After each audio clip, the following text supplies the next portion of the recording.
Indonesia terkenal akan cerita rakyatnya.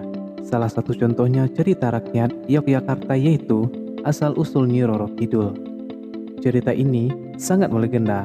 Banyak yang percaya akan mitos dan keberadaan Nyi Roro Kidul sebagai penguasa Laut Selatan. Nyi Roro Kidul digambarkan sebagai sosok wanita cantik bergaun hijau yang tinggal di istana yang terletak di pantai selatan. Banyak versi dari asal-usul keberadaan Nyi Roro Kidul ini. Salah satu versi yang banyak diketahui adalah bahwa dulunya Nyi Roro Kidul merupakan anak dari Prabu Siliwangi ke-6. Nah, berikut ceritanya.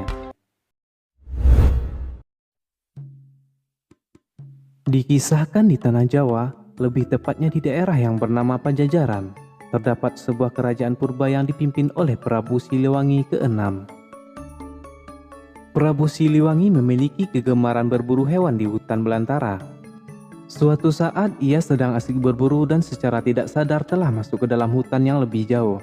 Prabu Siliwangi tidak dapat menemukan jalan keluar dari hutan tersebut. Setelah berputar-putar untuk menemukan jalan keluar, Prabu Siliwangi tiba-tiba saja bertemu dengan seorang perempuan cantik di dalam hutan tersebut. Prabu Siliwangi merasa lega dan segera menghampiri perempuan tersebut. Setelah berkenalan, diketahui bahwa ternyata perempuan cantik tersebut sudah lama tinggal di hutan. Sang perempuan tersebut akan mengantarkan dan menunjukkan di mana jalan keluar dari hutan, namun dengan syarat Prabu Siliwangi harus menginap beberapa hari di istananya. Singkatnya, Prabu Siliwangi menyetujui syarat tersebut dan mulai tinggal beberapa hari di istana si perempuan cantik. Prabu Siliwangi tinggal lebih lama dari rencana sebelumnya, karena Prabu Siliwangi merasa jatuh hati dengan sang perempuan tersebut, dan pada akhirnya mereka menikah.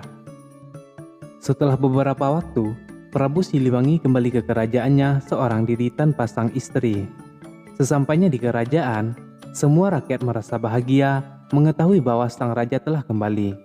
Mereka sampai berpikir bahwa raja telah meninggal karena sudah berhari-hari tidak ada di istananya.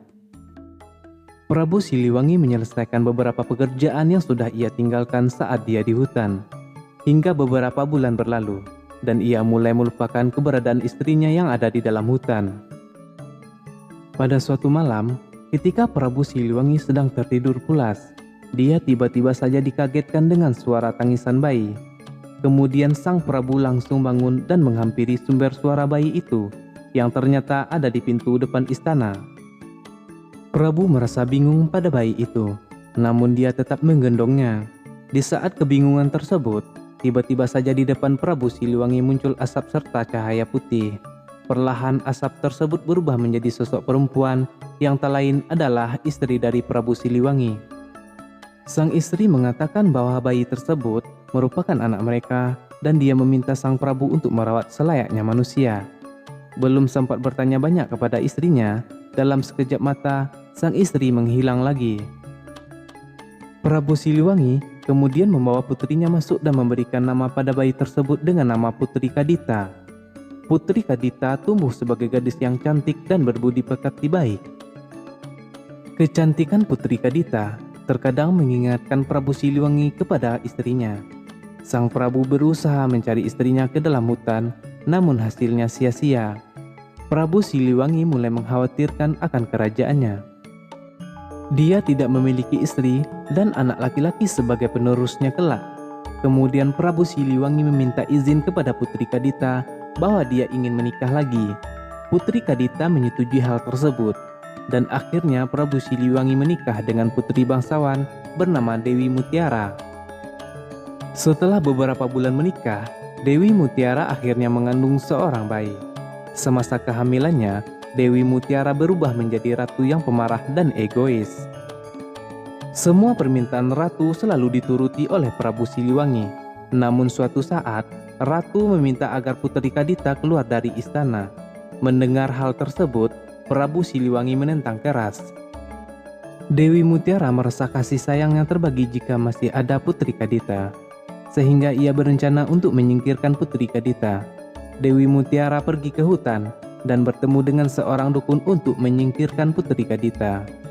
Suatu malam, saat putri sedang tidur, tiba-tiba muncul asap tebal dengan aroma busuk di sekeliling Putri Kadita. Namun sang putri tidak merasakannya. Keesokan harinya, Putri Kadita bangun dan terkejut dengan tubuhnya yang timbul bercak nanah. Melihat hal tersebut, Sang Prabu berusaha mengobati putrinya dengan memanggil semua tabib terbaik di seluruh penjuru negeri. Namun sayangnya, tak ada satupun tabib yang bisa mengobati sang putri. Prabu merasa sedih akan hal itu.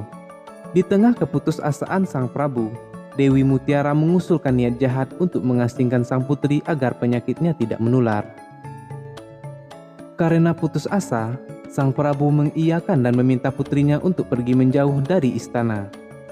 Dengan berat hati, Putri Kadita meninggalkan istana dan pergi ke hutan untuk bertapa.